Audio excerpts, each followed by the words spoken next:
My brothers and sisters in atheism, thank you so much for joining us here today. We have such a fun debate scheduled between Danny and Eli today.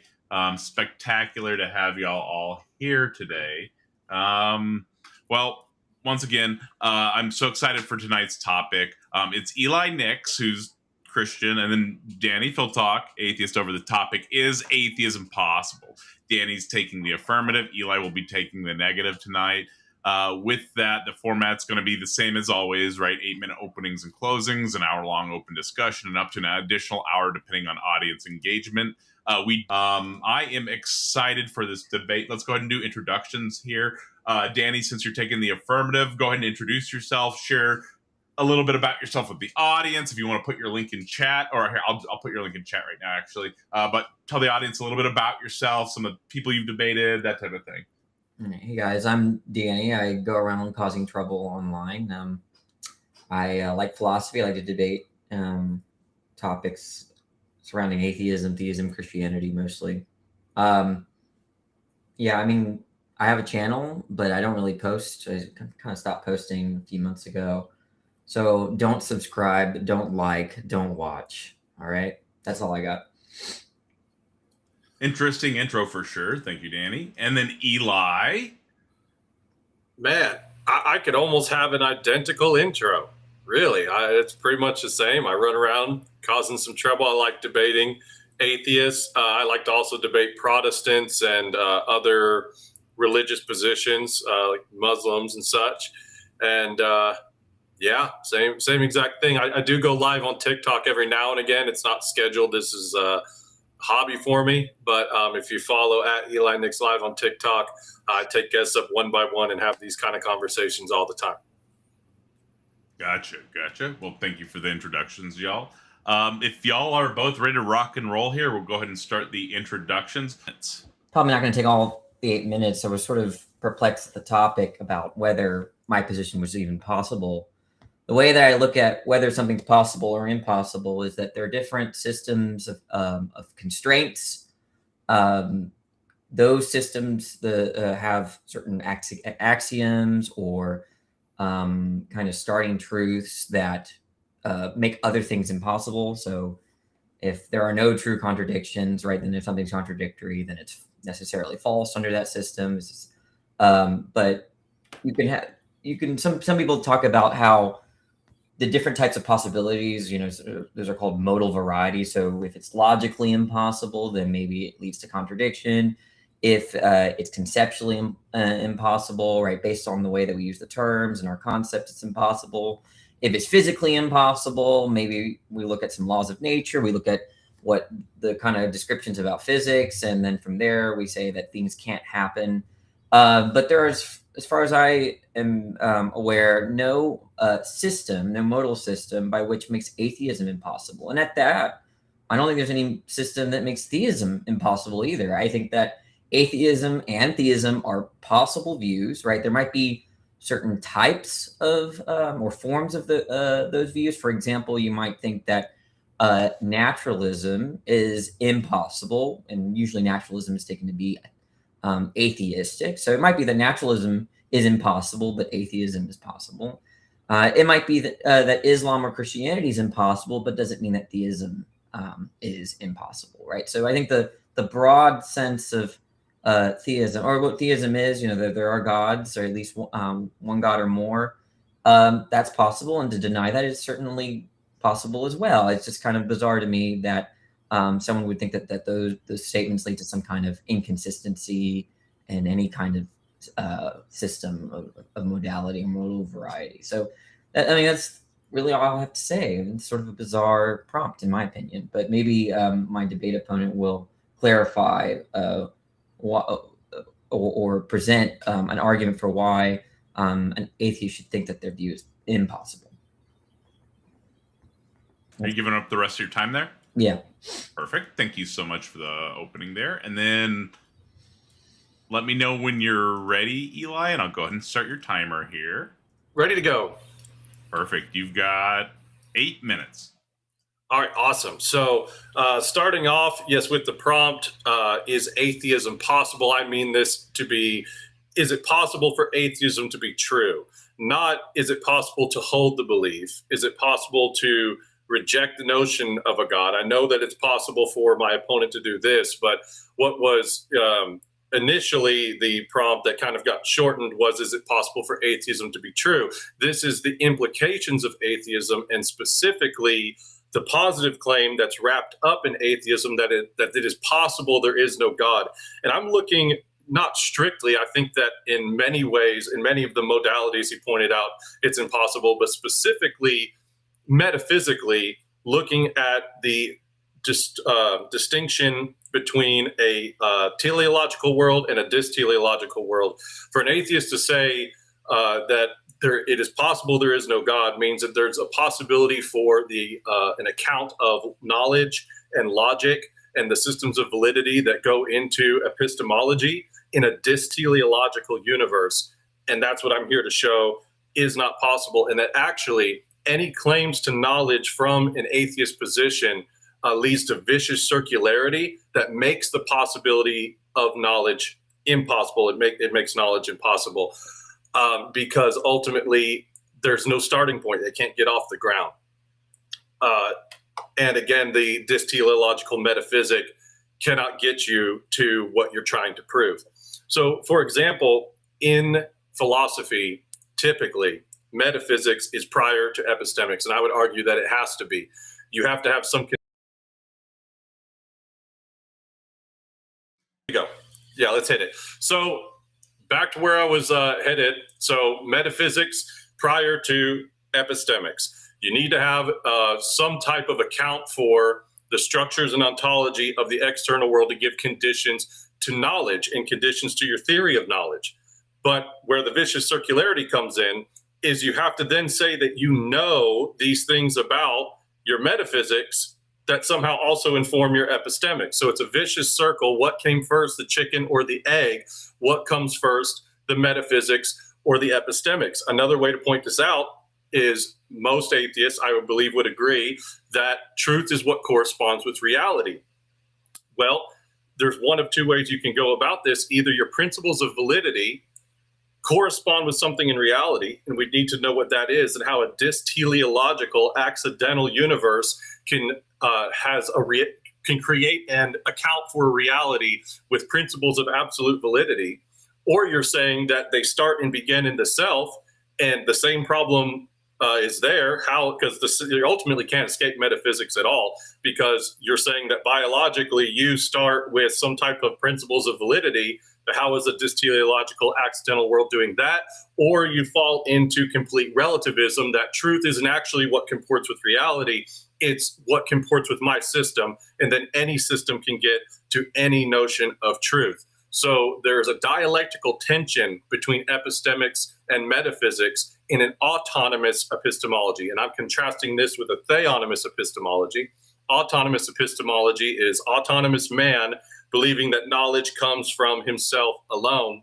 And theonomous epistemology would be saying that knowledge comes from revelatory theism.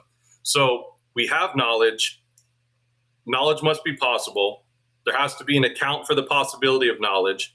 Atheism, specifically an autonomous epistemology, cannot give the account for the possibility of knowledge without vicious circularity. And even more granular than that, a dysteleological universe cannot get you to knowledge, logic, meaning, because definitionally they preclude the possibility of accidentalism. They are purposeful in their intent. Either way you swing it, for these things to be objectively the case, for you to know that your position is legitimate, you have to be able to account for these things. And especially if you're going to make the claim that all of these things are possible absent a God as an epistemic first principle. Now, our first principle might be self-justifying, and it not might be, but is self-justifying, and ultimately is virtuously circular in that it always comes back to God as the first principle. But it makes sense that a God would be the first principle because of who and what God is and his relation to the created universe. But simply saying that retorsion and that, well, I can't come up with anything past I can't justify the possibility of knowledge. I can't justify the validity of my logical inference, and I don't have to. There's no good reason for us to accept that simple retorsion and not being able to conceive of anything beyond this. There's no reason to believe that it shouldn't be justified. There's no reason to believe that that works and does what it needs you to do as an epistemic first principle. And ultimately, in order for you to say, well, these categories over here don't need justification and these categories over here do, appeals to some type of system that is then more fundamental than the first principles you're saying do all the work for you. So now it's no longer the first principle. You're appealing to something to tell you it doesn't have to be justified. So we can get into it, but ultimately the vicious circularity entailed with autonomous epistemology makes knowledge impossible in the atheist system. Knowledge exists, therefore autonomous epistemology is not true. And I'll concede my time there. Perfect. All right. Thank you for the introductions, y'all. We're going to be moving into the actual debate portion. I am excited for this. This is the open discussion. This will be an hour, and then we're at... I am excited for this debate. Let me know when you're ready, and I'll go ahead and start the hour-long timer for this. Ready. That's fine. Yep. Mega bloodbath engaged! Okay, Danny, so the principles of validity that you use when you make a logical inferences, are those true? Sure. Well, the inference rules are fine. Yeah, I take those to be true. Okay, and is truth what comports with reality? Probably, there are different senses of truth. In the sense of truth as seen in formal systems, I wouldn't really say that comports to quote unquote reality. Oh, so what makes it true? I don't really think that there's really anything that makes it true. I just think that it's true within the system. It's that you accept the system, and then what follows from what sort of constraint principles are implemented or based on whether you adopt that system. Now, so those don't comport with reality. Right, yeah. Okay, but you use that system to determine what comports with reality.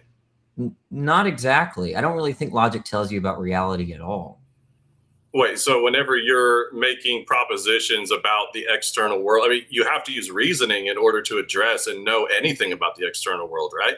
I don't think so. I think a lot of I think when you perceive things, you're not reasoning.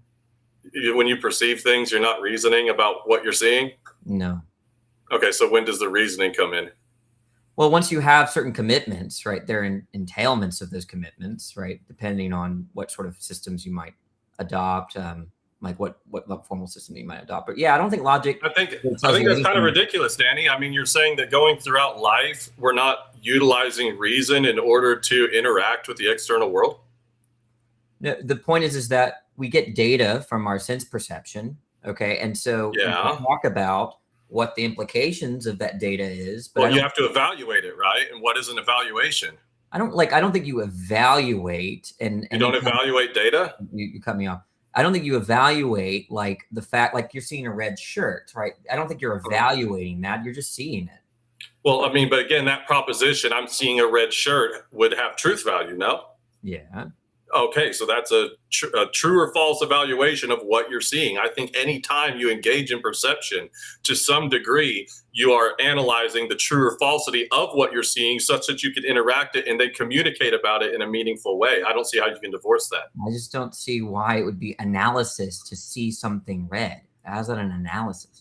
Well, because you're calling it red. So now you've given it a property called red, which is a part of analysis, Danny. You're giving it a label, a name. That's what that comes out of analysis. No, look, it's very simple, right? Think about like children that don't have language or animals. So look, wait, I just want to be clear for the audience. Before we go on, you're saying that looking at a shirt. Hey, let's not interrupt. Let's allow each other to make a point. Obviously, you have plenty of time to both make your points, right? Fair enough.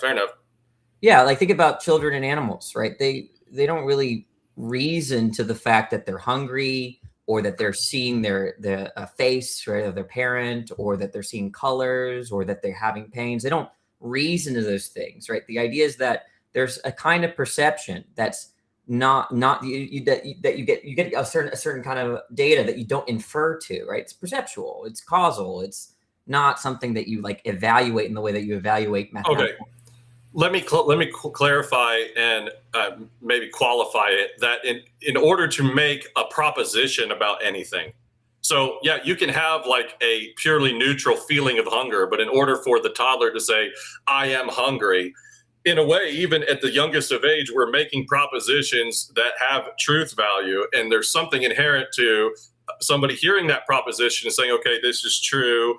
Going back to the red shirt thing, you perceive the shirt, you perceive that it is red. That is now a truth claim. So in the most basic normative experience of life, perception of a shirt, identification of a property, you've now gotten to true or false. Is it true or false that it's red? In order for you to say it's red, you've made a truth claim about the shirt, which involves reason, which involves logic to some degree. I mean, there's a difference between saying that it's red and even mental, even the mental proposition that the shirt is red, you're concluding is true. Again, what I was saying before you interrupted, there's a difference between saying, right, or saying that it's red, or articulating that it's red, or using a label that thing is red, versus knowing that it's red. The point sure, first and second order, right? No, that's not what I'm talking about. But the point is, the way that you know that it's red is not via some inference. It's not. Of course not. It's obvious. So wait a minute. When you're perceiving it, and okay, the inference comes when you say that you know that the shirt is red. No. So where does the inference come in? That's what I'm saying. There is no inference there. You see it. There's no. Okay, wait. But if someone is saying you're saying we can't analyze the proposition, the shirt is red. Well, then how are you saying that there's no reason or logical inference in making a truth claim the shirt is red? I think that's crazy. It's a perception, right? The idea is that given the faculties of perception that you have, your brain, your eyes, whatever, right? There's a delivery of data that you did not do in terms of reasoning from a set of premises to a conclusion, right? It's just a perception. I don't know. This is basic. Well, no, but you have there's a part of you that is saying the perception is true. In order to say, again, there's the redness of the shirt, and then there's you knowing that the shirt is red, and you're saying there's no inference, no reasoning, no logic done in this normative sense. I don't see how you get there. Yes, quite obviously, yeah. Okay, so you don't think that saying the shirt is red is a truth claim? That's not what I said, no. Okay, but how can you have a truth claim with no logical inference? I just gave you can claim, you can report your perceptions. You can report, hey, this shirt is red, right? And someone might ask you why, and then you could say, well, I saw it, right? Usually it doesn't make sense to say, well, how do you know you saw the color red? Because you don't infer to that. Okay, wait. So I'm just confused how any truth claim can have, you're saying that this is true and not false, right? That's right. Right. So truth and falsity belong in the category of logic and validity inference. It's true that that formal systems rely on a notion of truth, right? But when you say that it is true that the shirt is red, or when you say that when you point at something and say that's red, you don't infer to that. You just see it. You don't infer to that. No, but how do you know that what you're seeing is in fact the case? Well, that just goes back to how do you know you can trust your faculties, right? Like how do you? Right, because that would presuppose knowledge as well. Right. I think that a lot of that is practical for me, right? That but I don't really think that there's a kind of argument that needs to be given for why someone ought to trust what they see. You shouldn't have an argument for why you should have your perception is reliable. Again, so this is going to my point that what the atheist has to do is they say, grant me my metaphysics first, and then I can tell you all about my theory of knowledge. And they want us to grant the metaphysics of reliable perception and how it relates to the external world, but don't want to bridge the gap. So what I'm getting to, I completely disagree with you, by the way. I think that even the most normative of perception, in your brain, you're making a truth claim about the perception, and anytime truth is invoked, you're using reason and inference. I've never heard of anybody to deny this, but I believe that it's the case. Now, again, you said that your principles of validity in order to do any form of logic, not just formal, but again, even the informal examples that I've given, you're saying that those principles of validity don't comport with reality. Yeah. And point of moderation, it seemed like Danny might have been trying to respond briefly to something you were saying there before moving on to the next part of that. You said a lot of gibberish, so I don't really know what. Okay. I would just say that there is going to be plenty of time. Oftentimes with these people at the end are like, hey, we've got like 8 minutes left. Let's move into the closings. So if he wants to jump in, please just allow him to jump in and be like, hey, yeah, at this point, and he'll do the same for you, right? It's just so that It's not like a Gish Gallop, not that you were, but so it doesn't end up being like a Gish Gallop or something, right? Yeah, and I mean, if it gets bad, I can just appeal to the moderator. Sometimes we interrupt each other, sometimes we don't, right? Yeah, forgive me. I'm ready to get to this. I just wasn't expecting that truth claims don't require reason. Like, I think I was not expecting that. But I didn't say that. Yeah, you did. You said that there's no reasoning in perception, but perception gets you truth claims. You see, that's different than what you just characterized me as saying. So so you're saying the perception doesn't require reasoning, but the truth claim does. No, there's certain truth. You can claim something, right? And then you can ask you, why do you believe that? And you could cite, well, I saw it or I heard it, right? And all of this is using reasoning. No, obviously not. Very obviously no, right? You don't reason when you hear something, right? Like, you just hear it. Well, no, okay, but again, I was talking about the evaluation. Like, perception itself, you perceive something, then you evaluate it such that you can say, okay, I perceive a shirt, then I perceive that the shirt is red, and that's why I said in the qualifying, well, okay, there's reasoning before you can get to any proposition, whether it's verbal or mental. Yeah, so there are some perceptions that are in part inferential and in part not, right? So I try to give the example of this red shirt. I said, it's not inferential that when you point at that shirt, you say, I see the color red, the redness that you're seeing, that's not inferential. But it does require an inference to say it's a shirt, because you have to have a theory about, because if a baby saw this and I saw this and you saw this, right, we're going to form the belief that it's a shirt. They're not, but we're all going to see red. Okay. Right. So there's a kind of basic sense perception, and that's what I'm pointing out as not something that you infer to, right? No, now, I grant. Okay, go ahead. Sorry. No, go ahead.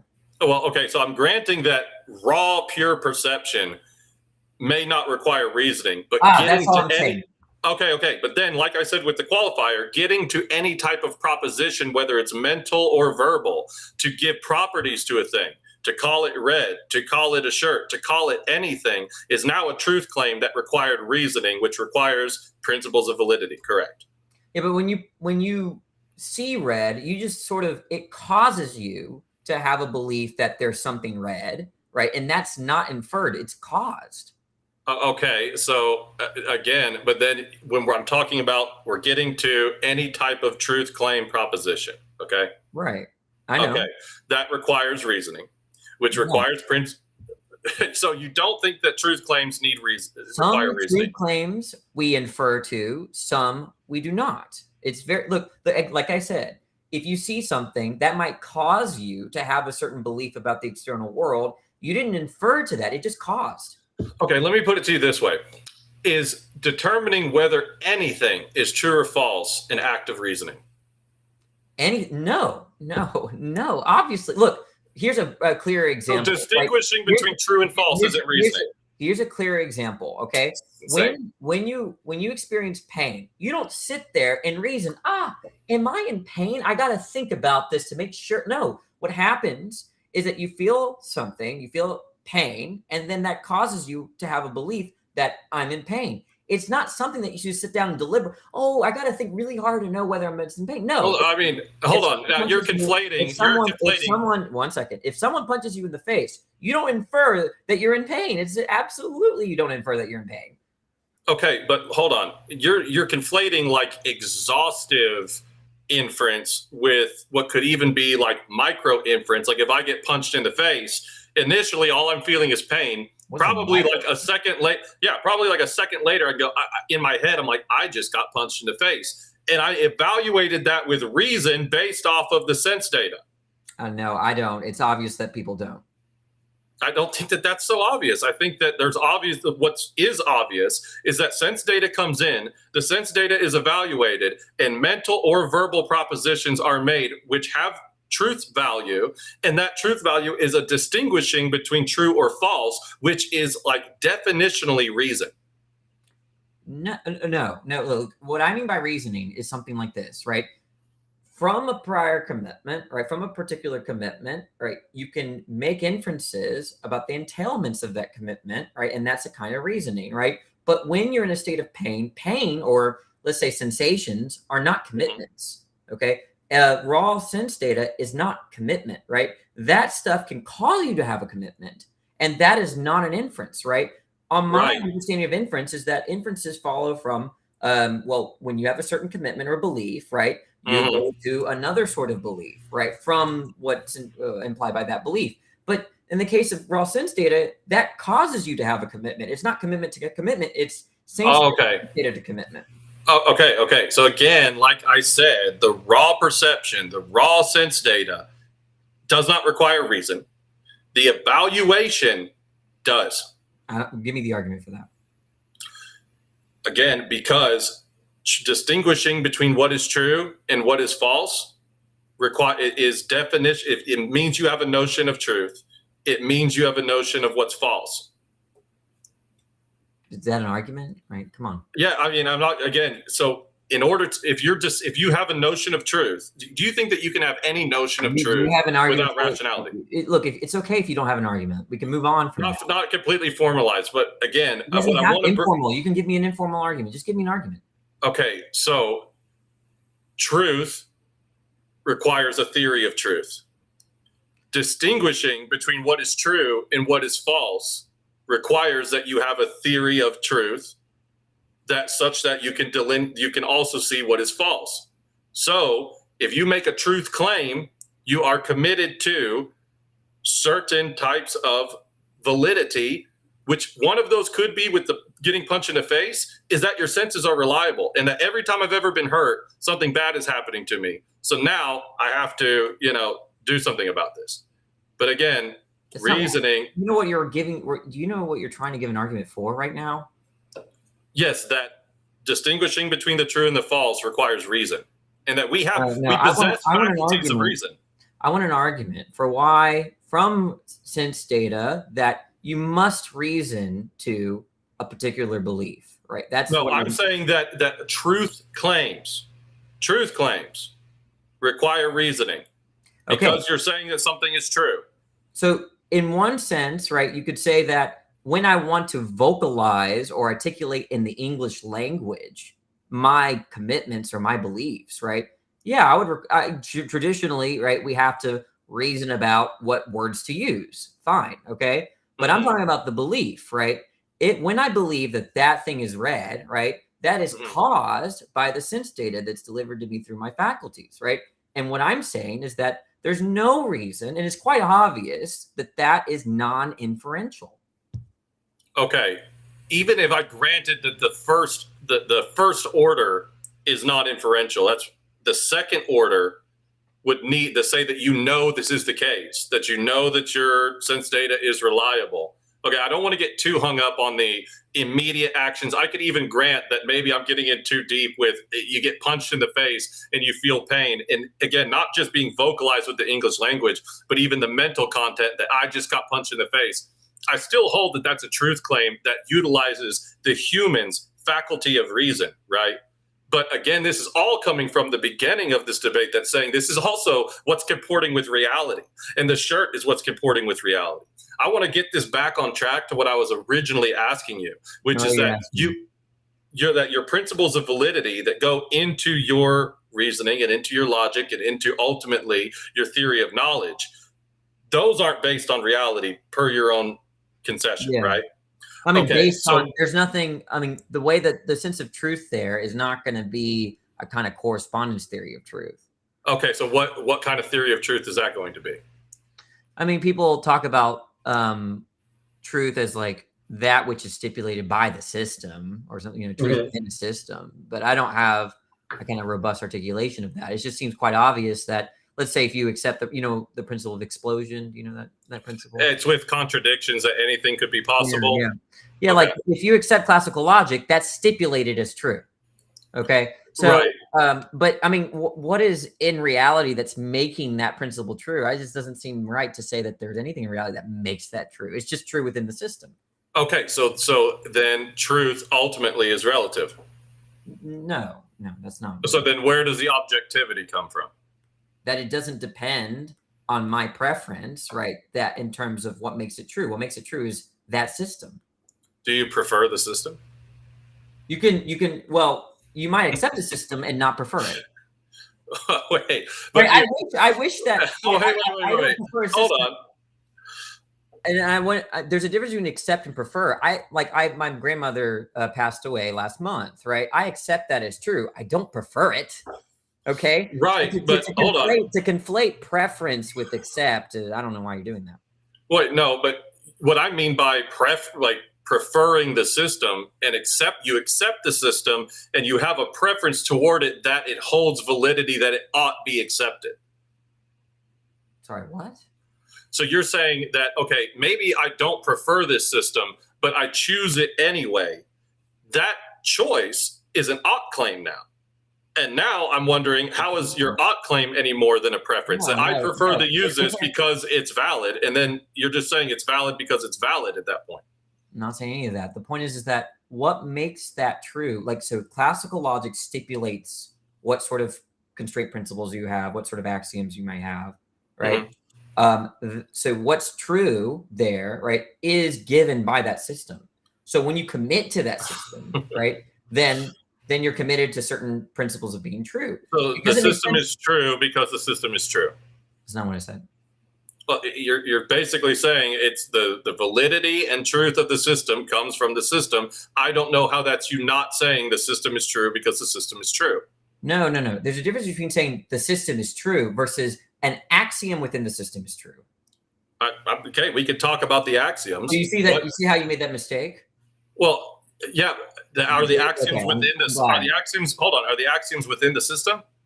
And there's axioms within the system. But but there's a difference between saying the system is true versus an axiom within the system is true. Well, if the system is true, then the axiom would have to be true. Well, if you accept the system, then suddenly there are a certain set of axioms. So, so it's the acceptance of the system that makes it true. Remember, truth here is going to be a property, let's say, of propositions. Okay, so a formal system is a collection of these constraint principles, of these axioms, principles, constraint, inference rules, all that stuff. Okay, and so when you isolate an inference rule or a axiom like the principle of explosion, okay, that's within that system, it's true.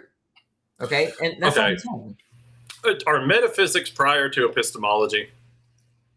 Depends on I don't know what you mean by prior here. Like you need to have some type of metaphysical account, and maybe even if you don't know it, we don't have to go there yet, but there's got to be something true about the metaphysics in order to get you to an epistemic system. I guess you have to give an example. Like, okay, the ontology of, I don't think you can divorce metaphysics from any of it. It's really, I'm doing a line of inquiry, but I'm going to go full mask off. I mean, you're talking about mind-dependent things, which require knowledge of the fact that at least you have a mind and then that you have a body. And again, I don't think that any of this can be divorced from external reality. That's kind of what I'm asking about. If your principles of validity, if you're saying some truth is correspondence, what corresponds with reality, and some is not, and I'm saying, okay, then where is the truth coming from in that system? And you're saying, well, it's coming from the system. Well, no, not the system, the axiom. Okay, well, now let's go to the axiom. Is the axiom based off anything in reality? Let's just put it this way. I don't say stuff like metaphysics is prior to epistemology or vice versa. I don't say stuff like that. That seems like, I don't know what the utility of saying that is. But what does this have to do with Aristotle and Kant said so. It doesn't make it true, but now you're saying you want to get back to the topic. So what does this have to do with atheism? Again, because ultimately you need a metaphysical account to have an epistemic system.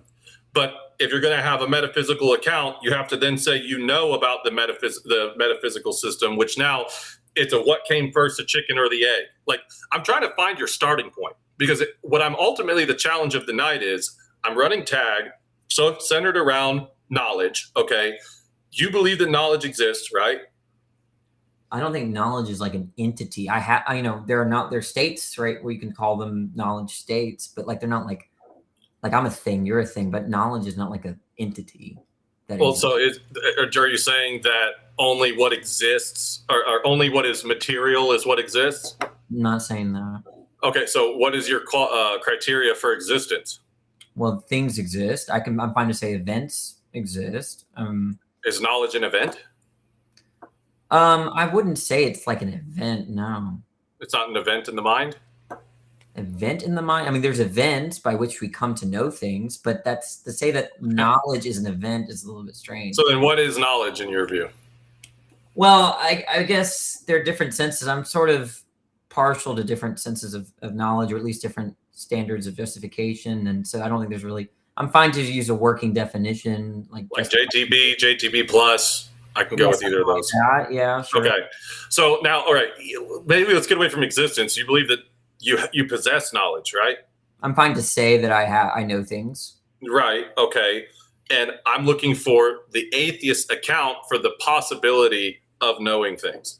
I don't think atheism, that's like saying I need the white man's account of the possibility of knowing things. Like, what is what for me? I mean, like being white, right, has nothing to do with having an account of epistemology. Okay. And I've heard this before, and this is where you're wrong, because you're saying that you can have you're saying that it's possible there's no God, which means it's possible to have an autonomous account for the possibility of knowledge, and I'm asking for that. What do you mean by autonomous? Individual to, I'm sorry to use the definition in the word in the definition, but to autonomous man apart from revelatory theism. So autonomous just mean atheistic or something? You could say that, but it's just that knowledge comes from the individual person.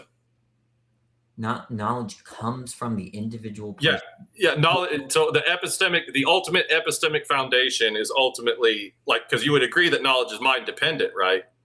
And I think you would also agree that the only thing that exists is human minds, and that your knowledge is ultimately grounded in your mind. Well, to say that something has knowledge does presuppose that it's an agent. Okay, in that sense, it's dependent, right? But what does this have to do with atheism? Because you're saying that you can give an account for knowledge from an autonomous position. Let me simplify it. Not revelatory theism. We'll just do that. Fine. It's an atheist position, the one that is saying that at an individual level, I can have knowledge without revelatory theism. Does God get knowledge from revelation? Hold on. What's the prompt about, Danny? Well, I'm understanding how God's is this. We could talk about that in the after panel, but I'm looking for you to give because you just said I don't see what that has to do with atheism. I just told you what that has to do with atheism, because there's a positive claim baked into atheism that it's possible for an epistemic system to exist this way. That's legitimate and justified, and I'm looking for you to give that. To give what? Give the account for, the justification for, the possibility of knowledge that you said that you possess. What turns on giving that account? Huh? What turns on giving that account? What terms? I'm sorry, I'm not hearing you. Like it's a turn of it's a phrase that means like what difference does it make whether I give an account or not? Because if you're saying that it's possible, and let's say I come into this going, I don't know anything about theism, any of that. I just want to know, is knowledge possible in the atheist worldview? Go. And you go, well, yeah, I have it, but I can't tell you how or why it's possible. Why would I be motivated to believe that autonomous epistemology is correct? Okay, so you're saying I'm making the claim that it's possible to know. Well, yeah, because you said you possess knowledge. Yeah, so it does trivially follow that if something's true, it's possibly true. Is that, yeah, okay. Well, yeah, and again, that's why I was using the word it. Again, we can go back and forth on what exists means, but you have a claim to have possession of a thing. But then if you can't give an account for the possibility of you having a possession of that thing, I don't know how and this is just one problem, by the way, but it's like, I'm not motivated to believe autonomous epistemology is true if you can't even give an account for the possibility of it. Second off, if we could even get into it, I want to know how it's possible in a teleological accidentalist world where there's all of a sudden principles of validity and there's knowledge and logic, which the definition of those words preclude accidentalism. But what I'm asking for is, what difference does it make whether I give an account? Suppose I don't know how to give an account, or suppose I need to think about it. How does that? Okay, because my argument that you are stuck in vicious circularity attempting to do this is because of the finitude of the human mind that could never actually ground knowledge, and the teleological universe that the atheist is committed to. Ultimately, we can conclude that knowledge is not possible in an atheist worldview.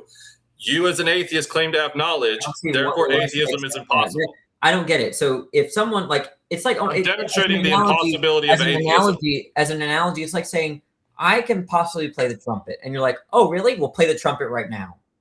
But what does it matter? If I don't know how to play the trumpet right now, that doesn't undermine the claim that it's possible for me to play the trumpet. Again, that's why in the same way, if I were to say it's possible that atheists can account for knowledge or whatever you said, and then you say, okay, give me that such an account. Well, if I say I don't have an account right now, that it won't follow from that therefore it's not possible to give an account. Okay, well, that's why I said it's only one part of it. So I want to jump off that analogy. If I put a trumpet in front of a guy who's claiming to be a trumpet player and he will not play the trumpet, it's not like totally deductive. That doesn't mean he can't play the trumpet, but you would also have a little bit of evidence that, like, if you suspect that this person cannot play the trumpet, you might be able to go, I think he might be full of crap. Then we go into the teleological versus teleological world. I'm looking for how you claim to be in possessions of things that are of principles of validity, of knowledge, of logic. And you as a biological mechanism coming from a world that you hold to be teleological, I'm looking for how you get there. Because again, back to what we were saying with your axioms, ultimately, I believe that the axioms are ad hoc and arbitrary. Okay. So basically you're saying that the truth of the system that I use to get to the truth of the external world is something that I either made up. And then it's like, okay, it's only true because of the story that I made. I'm not saying you're saying, I'm saying that in a broad sense is what it reduces to. That either you made up the system and truth is what comports to my made up system, or you're saying that we have validity and reason baked into us, which I want to know how that's possible in a teleological universe. Or you're saying that the external world, the metaphysic, has validity baked into it, and I want to know how that's possible in a teleological universe. And none of these questions I think you'll be able to answer. Okay, if I don't answer, right, what follows from that? A lot of people are going to say that you're running and dodging. No, I'm kidding. But I think that I'm bringing up genuine, legitimate critiques of why atheism isn't possible, and I think you would be not engaging with my criticisms. No, it could be that, right? Okay, suppose there's an issue in epistemology that I don't know how to give an account for or solve, right? I just don't see how you're jumping from there to therefore atheism is impossible. I don't get it. Well, because I can claim that anything is possible, but if I can't demonstrate the possibility, then what motivates me to believe that it's possible? What do you mean? Or what motivates somebody else to believe that what I'm saying is possible? I'm just making an assertion at that point. What do you mean demonstrate that? You mean like to show that there's no contradiction? No, I'm asking you to give an account for the possibility of knowledge. You said you possess knowledge. You said, I'm Danny, I possess knowledge. I'm like, okay, Danny, can you demonstrate the possibility of you possessing knowledge? Well, what does that? Yeah, what does that question have to do with me having knowledge? No, I don't even understand. That's what it has to do with it. I don't even understand the question, right? You're saying to quote, to say, you're claiming, quote, demonstrate the possibility. Okay. Yeah. Demonstrate, give an account for how it's possible for you to have the thing you claim you have. This is really simple. What turns on that? What turns on that is you show that I'm wrong in the prompt that atheism is possible. I'm saying we have knowledge because you're saying you have knowledge, okay? I'm asking for a demonstration of the possibility that you have knowledge. Okay. No, what you said that meant is to give an account. Yeah, right? give an account. But again, once again, I'm trying to discern that you're not just making up all assertions. There's this faulty inference that you're making consistently, like over and over again, that if I don't give an account for knowledge as an atheist, that therefore atheism is impossible. You have to give me an argument for that. Okay. I see where we're getting at. Forgive me. So, like I said, it's only one part of the argument. But when I go in and I make a reductio ad absurdum, that an autonomous position is stuck in vicious circularity, that is a symptom of a faulty system that can't be possible. What do you mean vicious circularity? Where's this coming from? What are you saying? Again, the metaphysics has to inform the epistemology, but you have to have an epistemic principle by which to know the metaphysics that are informing the epistemology, and it's what came first, the chicken or the egg, and this is symptomatic of autonomous epistemology. If autonomous epistemology were true, it would be able to give a starting point, and the reason that this is symptomatic of the autonomous epistemology is because clearly and obviously knowledge is not grounded in autonomous man. Okay, when you said able to give, what modality was that? It could be any modality. Okay, well, do you think there's a contradiction in the statement that Danny gave an account for his knowledge? A contradiction in the statement, Danny gave an account for his knowledge. Danny, the atheist, gave an account for knowledge. Yeah. There's a contradiction there? Well, just in that one statement, not necessarily, but I think if you were to modality, so it's not any modality, right? Okay, well, so I guess, like I said, I'm looking for primarily metaphysical, because again, this goes back to you saying that actually my principles of validity that get me to reasoning and logic, which also ultimately get me to my epistemology, don't have to be based in reality. So that's why we can go back to that conversation. We agree. The validity based in. So we agree then that it's logically possible for atheists to give an account of knowledge. You just want to say it's metaphysically impossible. I think it's metaphysically impossible for an atheist to have knowledge if atheism were true. Okay, that's not the question. The question is, do we agree that it's logically possible for atheists to give an account? I think that you would. Maybe it could be in the deepest depths of formal logic, but I am confident that there would probably be a logical contradiction. That's progress. So we agree it's logically possible. Now you want to say, okay, but it's metaphysical. I said might be. Again, I would need to know a lot more about formal logic than I do to make a declarative statement. But I also said I think it's more likely that you would run into logical contradictions, especially like if we could get into that. But that's why I'm saying I think generally speaking, like I don't think that you can make a possible world argument where atheism is true. A possible world argument. What is right? But okay, so you want to say it's metaphysically impossible. You don't want to claim that it's logically impossible. Not yet, no. But I'm not saying that it's not either. I'm just saying I don't have enough to make that statement. So just like in other modalities, like in logic, when you take a formal system, you have these axioms, these constraint principles, right, that dictate what's possible, what's impossible, what's necessarily true, what's not. I look at metaphysical possibility very similarly, right? So you have a system by which you have a system by which you have certain metaphysical facts that I'm committed to, right, that make it impossible for me to account for something. So what are those facts? Okay, so ask that one more time. I want to make sure I got you right. Kind of like in logic, right? There's certain axioms that make certain propositions necessarily true or necessarily false. Okay, impossible. Right.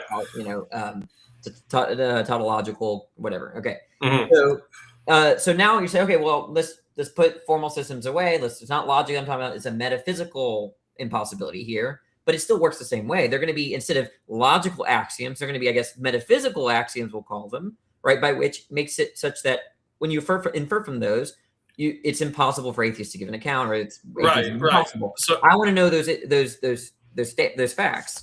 Okay, well, hold on. This is important because you said that the axioms of, I guess you're talking about your system. I'm really looking for your system here. My logical system? Yeah, just how you're getting to the fact that you said I'm in possession of knowledge. That implies that you have an epistemic theory. So I'm working from your system here. Now, you said you don't want to say. Let me respond. So you said the axioms were not based off of external reality. Okay, so you don't actually I don't know have what you're any talking about right metaphysical. now. You're making. I don't accept any robust metaphysical modality. I don't accept that. Right? You're the one that's presenting the system. So wait, so you don't have any robust metaphysical modality. So again, let's go back to your systems of validity. They're not based on external reality. So what is the validity based off of? You're talking about logical validity. Yeah. But then that goes back to formal systems. You're saying this is not. You're not talking about logic, right? You say you want to go to. Well, I'm talking about the possibility of logic. It's a metalogical question prior to the doing of, because you're saying, yeah, I have this axiom by which I prove everything else. And that relies on principles of validity. And I asked you what in nature that lines up with. You had nothing. So now I'm asking, what is the first epistemic principle, the validity of that? Where is that validity coming from? It sounds like you're contradicting yourself. You're saying on one hand, I'm not talking about any kind of logical formal system. I'm going on to metaphysics. And then you're out now demanding me. Again, I don't think that these things exist in a vacuum. That's what I'm pointing out. I think that ultimately I think that they're interrelational. You're saying, well, no, I don't even have an exhaustive metaphysical account. Okay. No, I don't accept any robust metaphysical modality. Okay, fine. But what I'm saying is that you utilize logic and reason to come to the conclusion that it's possible there is no God. And then you claim to be in possession of this thing called knowledge. And I'm just trying to figure out how you get there from an autonomous system to show that atheism is possible for atheism to do this. Because if it's not possible for atheism to do this, and I can make a counterexample for that being a symptom of the impossibility of atheism, then I've demonstrated that atheism is impossible. So back to your principle, and you really don't want to get down to your first principles. All of what I said there was in the context of the logical modality, the modal, the variety. Right, but that's presupposing that it's valid. And point of moderation, Eli, I know Danny hasn't asked, but there has been a lot of interruptions when Danny's trying to. Okay. He's fine. He's fine. Okay. So again, when I was talking about all that stuff, we were talking about the logical modality. Now we're moving on from the logical modality, but then I thought we were, and now you're going back to it. So I don't know what you're asking. I'm just looking for, again, this is what I'm saying, is that ultimately you're going to be stuck in this loop of what came first, the chicken or the egg. So you use, and this coming back from everything we've been talking about, do you agree that you use reason normatively in order to exist in reality? You're reifying reason. Like, I don't think reason is an entity. Like, I didn't even say anything about that. I'm saying using reason and logic to say that to get from first to second order knowledge in life, in debates, to make the claim that it's possible there's no God and I also have knowledge. Okay, you're saying all these things, and I'm trying to get to the foundation of your belief system that leads you to this belief and how it's possible in a dysteleological universe. This is very clear. So going back to your first principle, which you seem to really want to get away from, what makes your epistemic first principle valid if it's not comporting with reality? I guess I don't know what you mean by, quote, what is it, epistemic first principle? I don't know what you mean by that. So that, like the axiom of the system, when you were talking, like, because the Stanford so again, the Stanford Encyclopedia of Philosophy says that epistemics and logic are closely allied. In order for you to say that you know something, you also have to take a logical inference in order to do that. Now, I don't accept that. Okay, so what? Again, now we're back to truth claims requiring logic. I just think it's so. Why do you think that you don't need to have? That you don't use logic in order to come to a theory of knowledge? That's not what I said. What I deny is that to know something, it doesn't always require an inference. Oh, okay, but so I guess again, let's make the distinguish between first and second order here. I would agree that I can even grant. I don't want to say agree, but I'll grant that the first order doesn't necessarily need a robust logical system that you're aware of.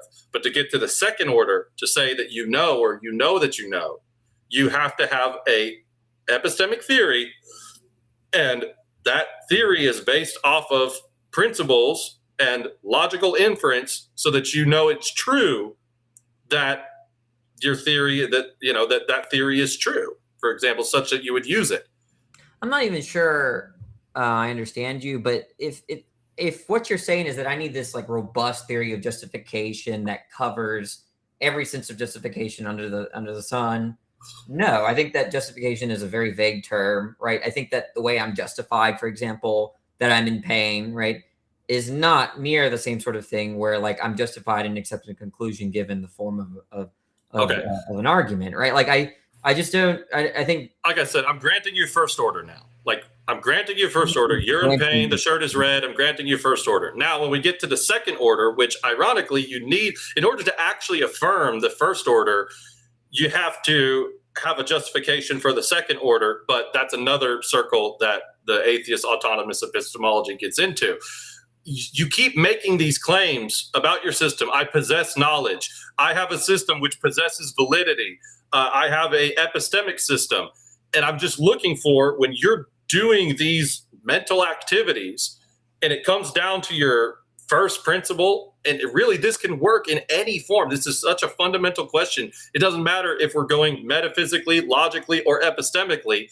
What is it about the validity of the axiom, the foundation of any system in your worldview, that makes it valid such that you can continue on and do the rest of it?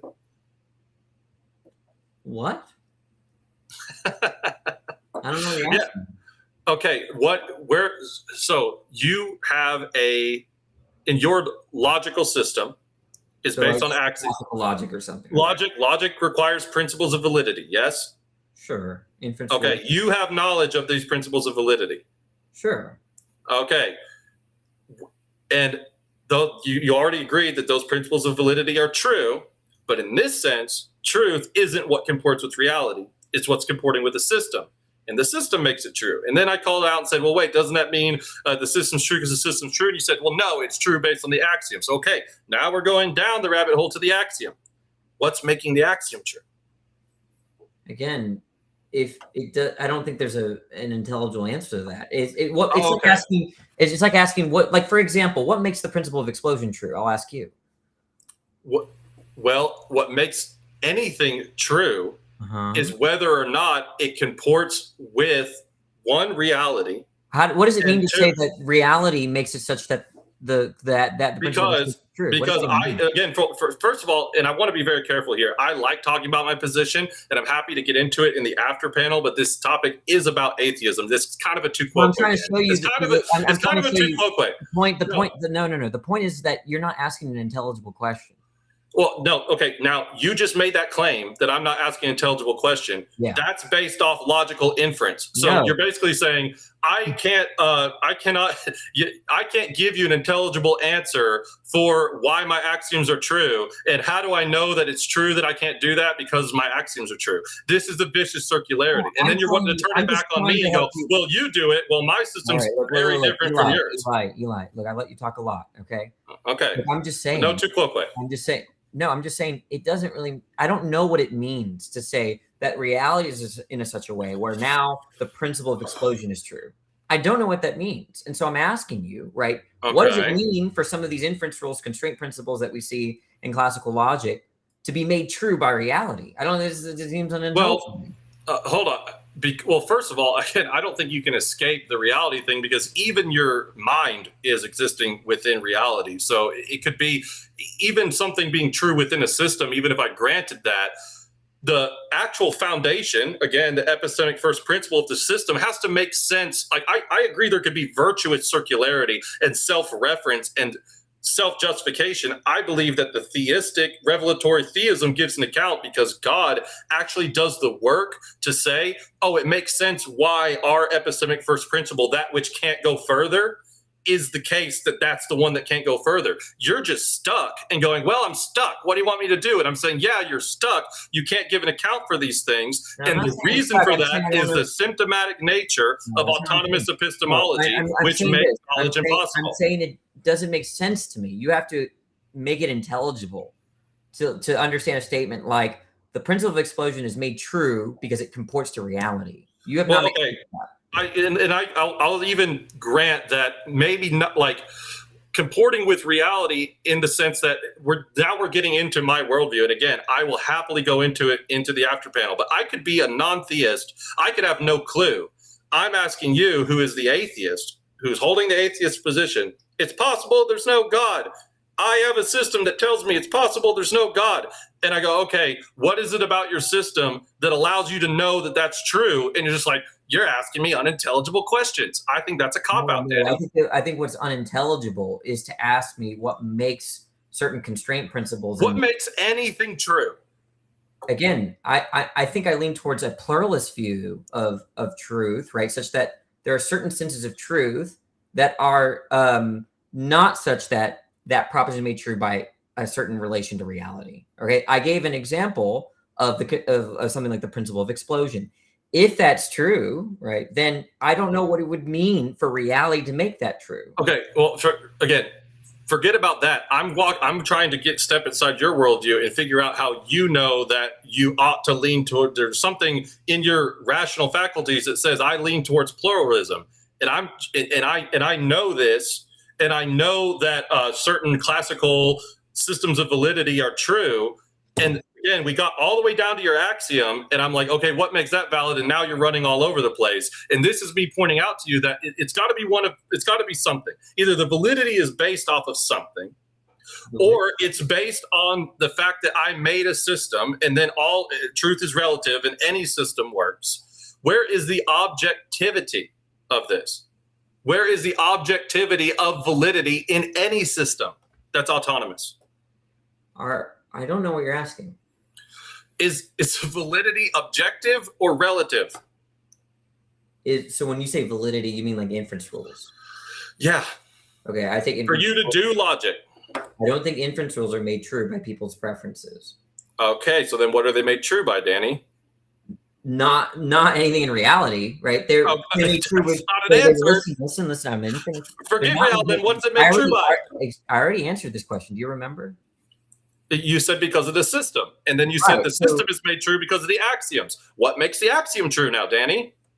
No, okay. There are different systems. Again, it's weird to say that classical logic is true. That's weird, right? I would say I accept classical logic, okay, meaning that I commit myself to following these rules. Is there any form of logic that's true? I mean, I just don't really think of it that way. I don't really think of, like, some people. Wait 1 second.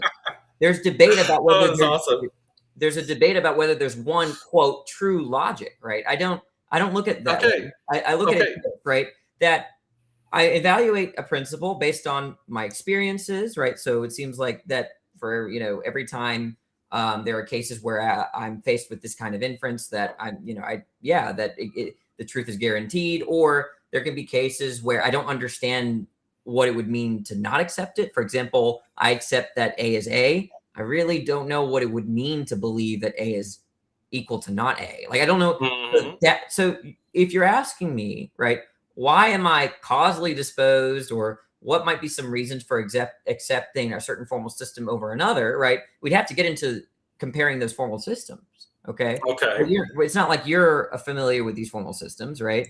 And that's like philosophical logic stuff that we could do. Okay. But I don't know what it has to do with. I don't know what this has to do with atheism or at all. Hold on. I'm going to get there. So again, you're saying that it's not relative. Okay. And I'm talking about any system. I'm really looking for yours because that's easier to talk about. It's hard for me to ask questions about 100 systems at once. But really, in any system, if it's not relative and it's not that truth ultimately is just based on whatever system you pick, then what? Yeah, in any system that you go with, like classical, for example, like you clearly believe that there's a way to decipher truth. But if the system that you're using to decipher truth is actually like, well, we can't even really know, like, to determine or deduce or deductively, inductively, like, is it possible to know truth, to know that anything's true? You're treating you're reifying truth. So there are certain statements. So there's the statement that the capital of France is Paris.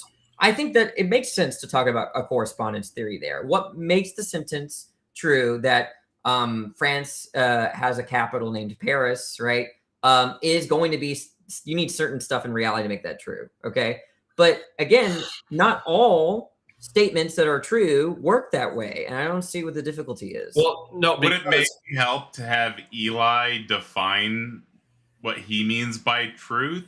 Because I hear you defining truth. You've defined truth a few times. Maybe Eli provides his definite. Would that help? I thought he was giving it. He thinks that truth corresponds to reality, and like I think that's what you want. Well, I was using that as a colloquial kind of similar to JTB. Like we can use. Yeah. Okay, I'm with you there. I'm with you there. But then when you ask me what makes axioms within, like, say, intuitionistic logic true, right?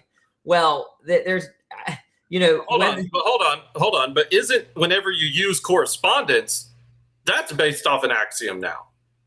I don't know what you're saying. Like, okay, dude. So you're saying that we can come to truth, which is necessary to come to knowledge, okay? And we're taking that, okay? Well, how do we do that? We have systems, okay? And what are those systems based off of that we know that they are valid and legitimate? Well, those are the axioms. And then when we start questioning that, you start going into, well, we don't even know which system's right. And what do you even mean by a true system? And I'm going, wait a minute, all the way back up to your original proposition that truth is knowable and we can come to truth. If that's based on something that is so in flux that we don't even know which one's the right one, I don't know how that's not relativism. Your name was Alan first. No, they're not, because you need a teleological universe for knowledge to be possible, and that only comes from a personal God. Deism and pantheism don't include a personal God. So I guess we can address that now. Thank you, Kurt. Yep. Yeah. So again, I don't know how this doesn't end up in relativism when you're saying, well, it depends on the system, and there's no way to validate the system. When do you say depends on the system? What are you talking about? Okay, we're going all the way back down now that you're saying that truth is something that an individual can come to. And that, I mean, you're agreeing it's objective, right? That truth is objective? Some truths are objective, some are not. Okay, I mean, I can see where that could go. But ultimately, like deductive truth in a classical system.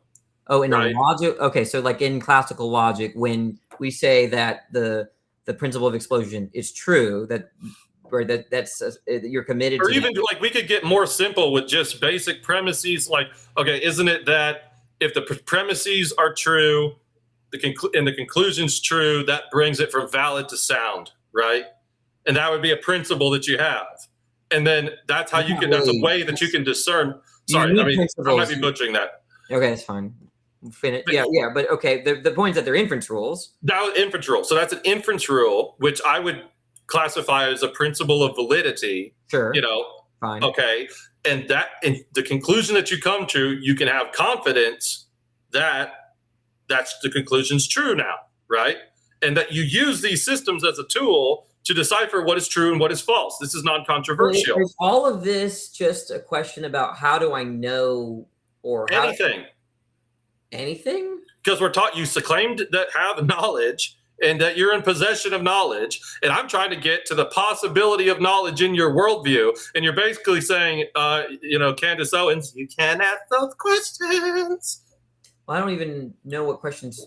I can't even get clear on your question. No, because I'm asking, what is the validity of your axiom come from? And you're like, that's just so. You're basically doing argument from incredulity and saying that's just such an out there question. I can't even figure it out. Now it's back to my positive claim that your inability to do that is symptomatic of autonomous epistemology, because ultimately the vicious circularity indicates that knowledge is not grounded in autonomous man. Actually, let me grant that. Suppose I say I don't know how to answer your question. Does that mean that therefore atheism is impossible?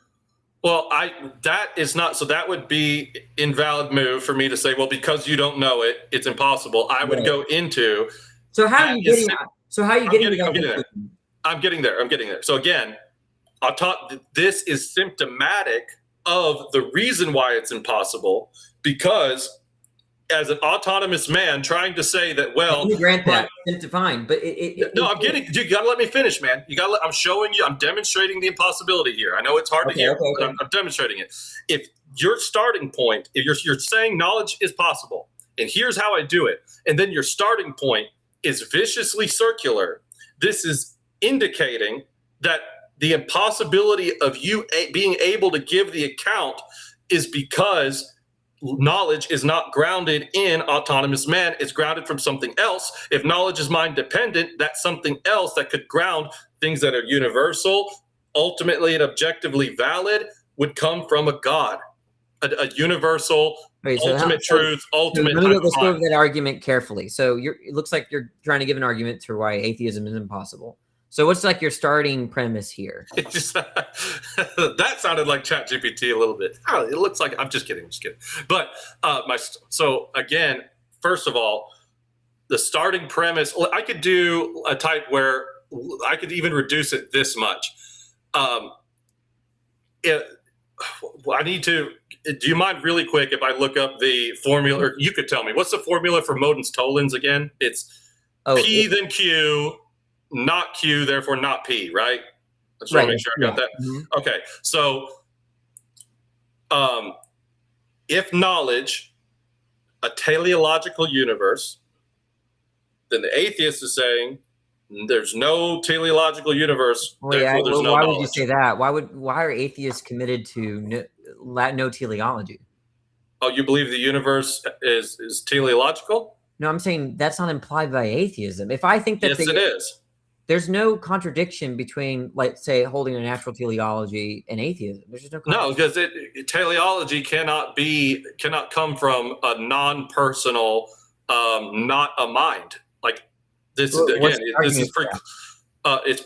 the impossibility of the contrary. It's precluded in the definition of purpose, of a mind, of knowledge, of all of these things. For something to be purposeful implies intent. How does a non-sentient, non-mind, non-personal entity give purpose and intent? Please explain that to me. Okay, just to clarify, you're not using the sense of teleology that's like the kind of the Aristotelian sense of teleology. You're not using that? Because if what you're saying that teleology is like intention, then I agree that it's purpose. Is that non-controversial? It is extremely controversial. Oh my gosh, you wouldn't believe. The point is that there's senses of purpose, right, that people want to say are doesn't imply any intention. Like natural teleology, right? There's final causes, right? Those are not taken to be explicitly intentional, right? Now, I actually might agree with you, right, that purposes require intentionality. And that is the first hour. It's been an hour. You can finish up your point though. Yeah, I might actually agree with you there. And if that's what you mean, right? If then your statement that atheists have to reject teleology is like saying atheists have to reject intentions. No, I think we have intentions. I think you do. I do. I know, but it's inconsistent for you to say that if you're a product of a dysteleological universe. But dysteleological universe, meaning like, given that I think that, let's just assume that humans or organisms in the earth are the only organisms that have intentionality, right, in the universe, right? I don't see a contradiction between believing that and believing that there was a point earlier that there was no intentionality. I don't see a problem. Well, okay. I mean, this is I tend to not make the low tier mega church pastor arguments, but I would need an argument for how intentionality and purpose can arise out of non-intentionality and purpose, how you make that switch from one to the other. And again, too, in order for the human to have these mental faculties of purpose and of intent, again, we're back to some type of faculty of reasoning, some type of rudimentary principle of knowledge, some type of rudimentary theory of logic and knowledge. So all of these things that you've got going on in your brain need to have some type of foundation that matches and grounds and gives an account for it. And if I can demonstrate in a positive argument that the reasons why you can't are because the metaphysics of your worldview make it impossible, then that would be the argument for why atheism is impossible. Yeah, I do appreciate though, Nix, that we don't disagree about the logic. Like you want to say that there's some metaphysical issues with atheism. You're not prepared to defend, or at least you don't want to defend, the idea that it's logically impossible, right? So that's sort of refreshing to hear. Well, yeah, for sure, but only because, I mean, that's a nod to, I think that you could come up with some type. We would have to like give your account in a formal sense of the possibility of atheism, and I think that I would lean towards that it ultimately would be logically impossible. I'm just vocalizing my own personal inefficiencies in what I'm knowledgeable about to like thoroughly demonstrate why it's logically impossible. But I think there's lots of things that are logically possible that without the metaphysical backing, it's like couldn't we say like Superman is logically possible? Yeah, but yeah. we all know that Superman's a fictional thing. Well, I take the atheism the same way when we talk about logical possibility. It's like, yeah, I could see potentially somebody who's super knowledgeable about formal and modal logic could make an argument that he's as logically atheism is as logically possible as Superman. But the metaphysics is where I'm talking about how the world actually is, how the world actually functions and operates, and that's why I think it's so important. No, but All right, real fast. I am starting, and then nobody in fire. Eli, the contrapositive, impossibility of the contrary of the necessity claim means you're begging the question. Do you understand this? No, I can and have to a certain degree demonstrated the impossibility of the contrary. You need a teleological universe in order for any of these things to work. You need an account for, I still think that it's wild that he said that metaphysics isn't prior to epistemology. I mean, you have to have some type of notion of. I just don't really understand that claim very well. I mean, there has to be an account for reality, for the reality of your knowledge. I mean, I think that it's talking about like even theory of mind and things like this. To give an account for the reality, don't you have to know things? Well, this is the circularity I'm pointing out. Right. So why would we make the claim that one is prior to another? It seems like there's not. Why would? Well, no, I'm saying that that's a problem. Like you don't have a starting point. So number one, again, this isn't the what to knowledge. Correct. I don't. Well, number one, you haven't given an argument for why I need a starting point. Because you're saying that something's possible. Again, it's not like, again, going to the logical, well, I'm not saying that de facto, because you can't give this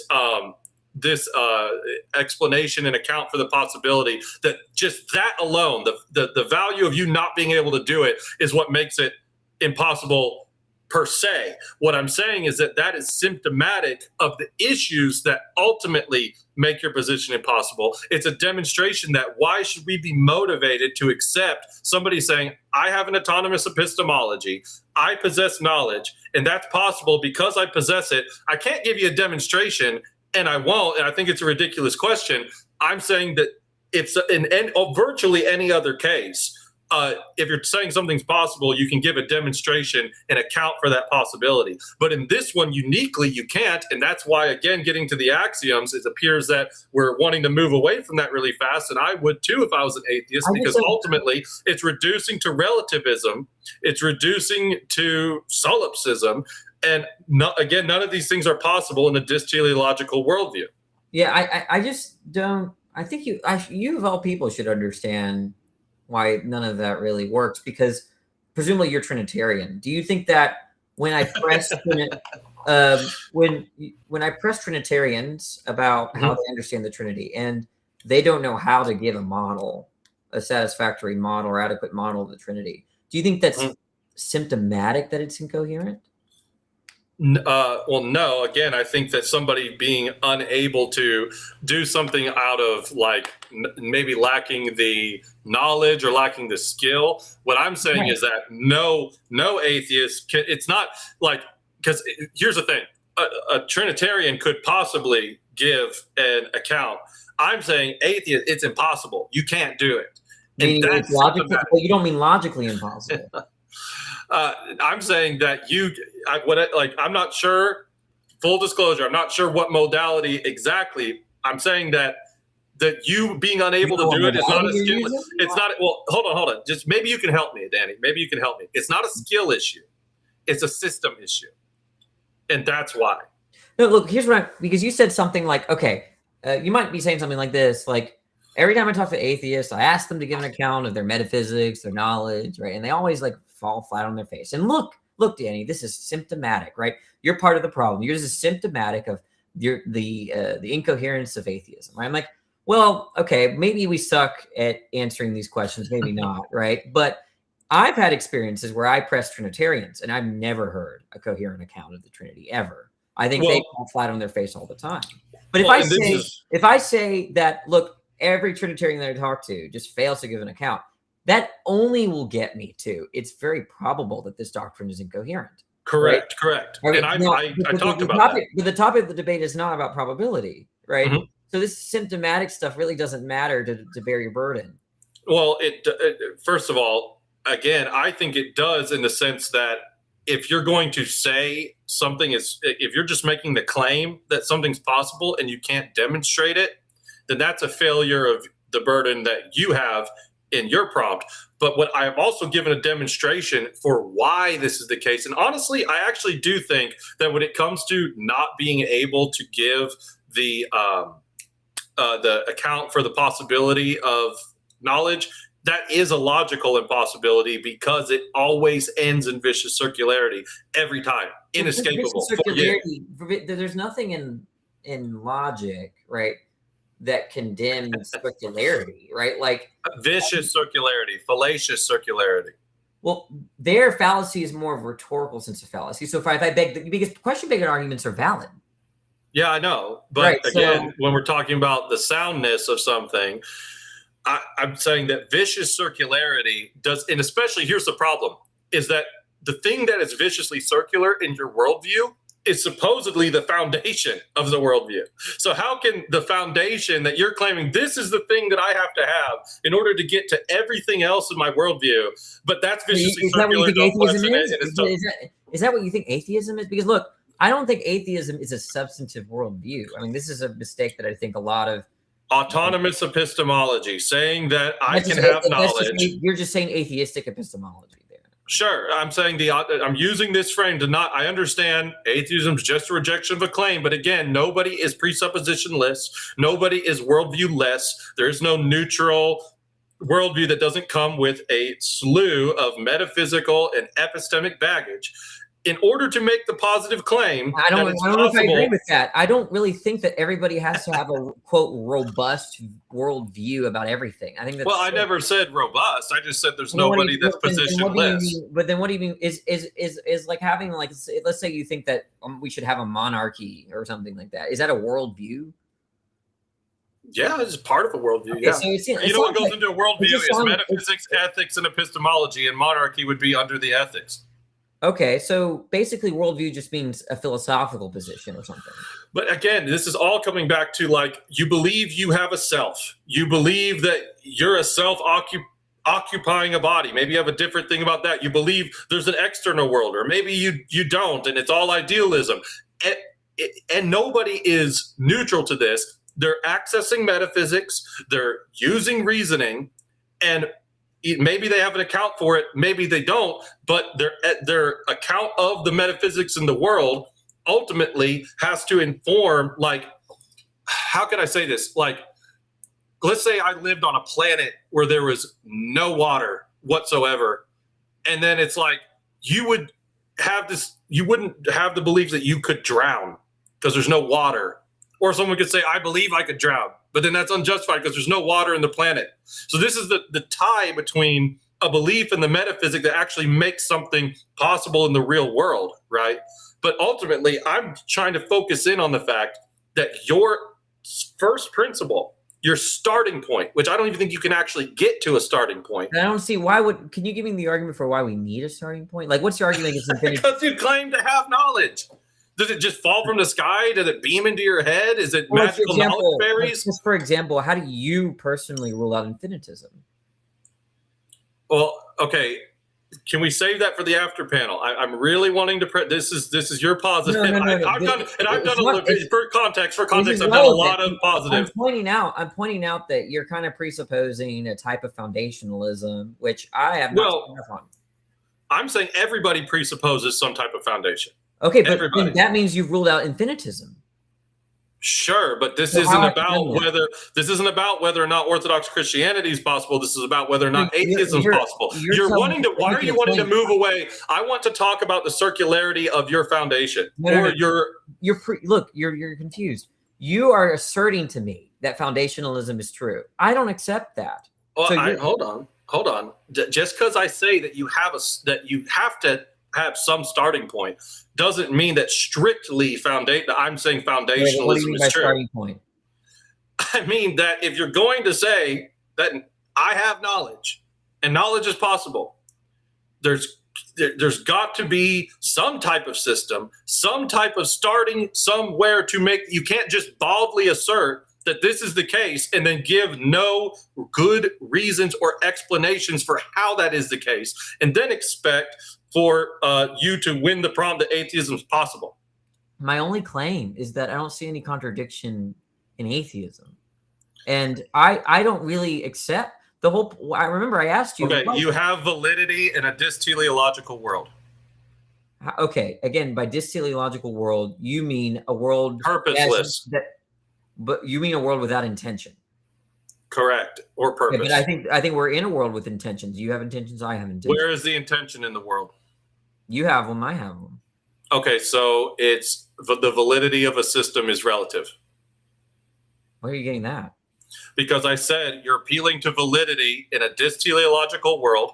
You're saying it is teleological. It comes from ourselves. So, okay, so the validity of our systems come from ourselves. And truth is completely relative, Danny. I didn't say validity came from our intentions. You just said you accept validity, Danny, and yet you also think there are no intentions. But I think there are intentions. Okay, so that's maybe fine. But what I'm saying is that is now relativism. So if I wanted to modify, okay, maybe you do have validity in a teleological system. It's just within your little bubble. No. And then my little bubble that says atheism is impossible is just as valid as your little bubble that says that it is possible. What you said was something you're reducing to relativism, and you can't get out of this, bro. You just, to me, what you amount to, what you said amounts to something like this. Danny, you think they're chickens in an atheological world. Well, no, I think they're chickens, and I think there's intentions.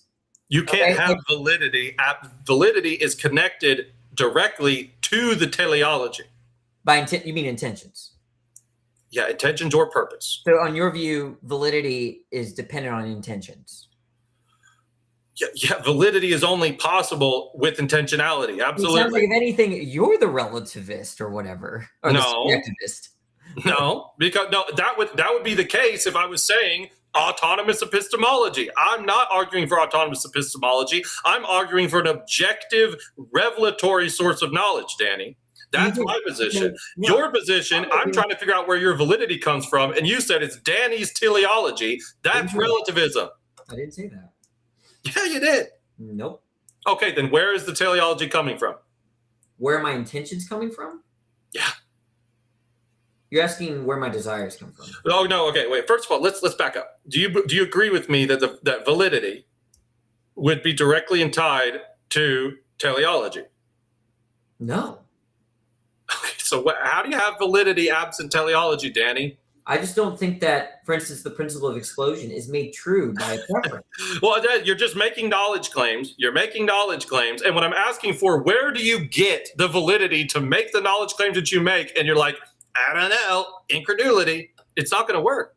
Oh, yeah, I'm crashing out. That's awesome. No, it's just frustrating because you're asserting validity without backing up the possibility of validity in your worldview. And I'm saying the reason for that is because there is no objective teleology to give you the validity. And you can't get around this. No atheist can get around this. That's why TAG is the kill shot to atheism. There's no objective intentions? Is that what you just said? In your worldview, if you want to say that there is, that'd be great. What's an objective intention? I would say that in my worldview, we have the logi, which is the divine ideas for the world. Are your intentions objective? It's objectively true that I have subjective intentions. Okay, so that's all you meant.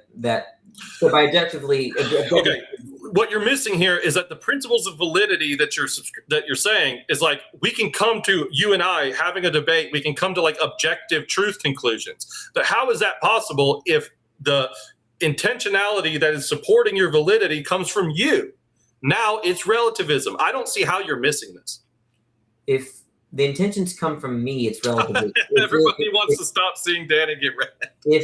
you're saying that if the intentions come from me, it's relativism, but if it comes from God, it's not relativism? Well, yeah, because ultimately truth would be grounded in his nature. But again, we can get into that in the after panel. You took the affirmative tonight, Danny. No, I just don't understand your view. I'm trying to understand it. I'm happy to get more into it in the after panel. Again, all my claim is that I don't see a contradiction in atheism. You sort of agree. Well, that's assuming that saying that contradictions are bad is a valid place to be. It's assuming that contradictions exist and that there's truth and there's falsehood. And I'm trying to figure out how you get to all that. And you're just like, well, I'm trying to get all the way down to the foundation of your worldview. And you don't want to go there. And it's evident that you don't want to go there because it exposes the vicious circularity that you can't come to any objective, legitimate knowledge in your worldview. And I don't know. I know it sucks, but this is something you need to think about. Autonomous epistemology fails every time. When you say I can't do that, what's the modality there? I would say that as far as giving a justification, that would be logical if the circularity is fallacious. So then there would be a contradiction in me giving one. Yeah. Okay. Because eventually it comes to it's a trivial tautology saying that knowledge exists because knowledge exists. The system is valid because the system is valid. The axioms are valid because the axioms are valid. You can't get out of this. But none of that is contradictory. Again, it's fallacious in that it's. Do you think that vicious circles are fallacious at all? Fallacious in the rhetorical sense? I guess so. I mean, I understand. Like, it's not like strict P and not P, but it doesn't tell anybody anything. So you can't make an inference out of something. You can't make an inference out of something that doesn't tell you anything. Your claim isn't simply that my view leads to circularity. It's that there's a contradiction in me giving an account, right? And so you showing that there's circularity in my view doesn't substantiate the claim. Because what you're doing is you're wanting to, and again, I'm not trying to get into strict P and not P. I can find them in certain claims that atheists make, but what we're talking about right now, like, do you agree that vicious circularity is something one ought not to do when giving an argument for something? Well, you might want to deceive someone, in which case you should. Okay, yes, you might want to do that. But I mean, if you're trying to support your position, appealing to vicious circularity, it would be, I'm not sure if fallacious is the right word, but it would be a bad move to do that because it doesn't actually support what you're trying to say if what you're leaning on is vicious circularity. What does it have to do with there being a contradiction in saying that I gave an account? Again, I'm saying I'm not sure if it's a strict P and not P, but what I'm saying is that any attempt at an account is leaning on vicious circularity. And your whole worldview is basically, well, that's okay because I can't think of anything else. But now, wait a minute, that statement is now reliant on something. So it's like it's epistemic bootstrapping, dude. All right, let me grant that, but we do agree then it's not contradictory. I mean, I could say, again, in the same way that it's not contradictory to say Superman exists, but if we're talking about reality... So we agree that no one here can provide an argument or substantiate the claim that atheism is logically impossible. Well, again, I was speaking more strict when I was talking about impossibility. And hold on, I want to think about that for a second, but let me get out. I'm talking strictly about that the type of universe, like you were talking about teleology, but you don't believe the universe, like the world external to yourself, possesses teleology, right? Bracketing aliens, yeah. Wait, what? Okay, we could get into a whole other thing about that. But I mean, so again, I'm looking for where objective, like, and even to say you have your own personal teleology, where is that coming from? If you are actually a biological mechanism of external reality in your worldview, you are created by it, you come out of it, and yet you have this, it's special pleading because you have this whole category of a universe which you're a part of, and you're saying as a set, this universe possesses no teleology. But as soon as Danny shows up, now Danny has teleology enough to give principles of validity to discern the true or falsity of the dysteleological universe. This is contradictory because it's special pleading. Special pleading doesn't mean contradictory. It can, especially if you're saying that on one hand, the universe is teleological. Danny is in the universe. Danny is not teleological. Doesn't make any sense. But you could special plead. You could say there's one. Yeah, just special pleading. Exactly. You could say that, hey, there's this principle. Let's say everyone must, I don't know, have a driver's license, but Danny. This is a perfect demonstration that the atheist has to system build on the fly and create systems ad hoc and arbitrarily in order to make anything else work. And here's the thing, is that if what your foundation is relative or ad hoc or arbitrary, you can't then say that the facts that you deduce from your system are somehow objective now. Like, that's not going to work. I can grant that, but that doesn't mean it's contradictory. It is, again, if you're saying that the universe is not teleological, I'm a part of the universe, I'm teleological. Where is that coming from? What possesses ultimately the teleology? You can't infer that if a part of the universe is teleological, therefore the universe is teleological. You can't infer. But if you come from, so how is the accidental flux non-teleological producing teleology? What turns on that question? You substantiating the claim that you possess teleology. You want me to substantiate the claim that I have intentions? Yeah, if you come from a universe with no intentions and you're a product of that, how is the non-intentional producing the intentional? That's a very good question. What does that have to do with the debate? Because if your intentionality is ultimately on the ladder to your knowledge, okay, and you're saying you possess this thing called knowledge with your intentionality, it's again wanting to know how you get to the things you're claiming to have. And if it's possible, and if atheism is possible, and if it's possible that autonomous epistemology is true, you have to be able to support that claim, wouldn't you think? Would I have to support the claim that what? That autonomous epistemology is possible. Yeah, I don't see a contradiction.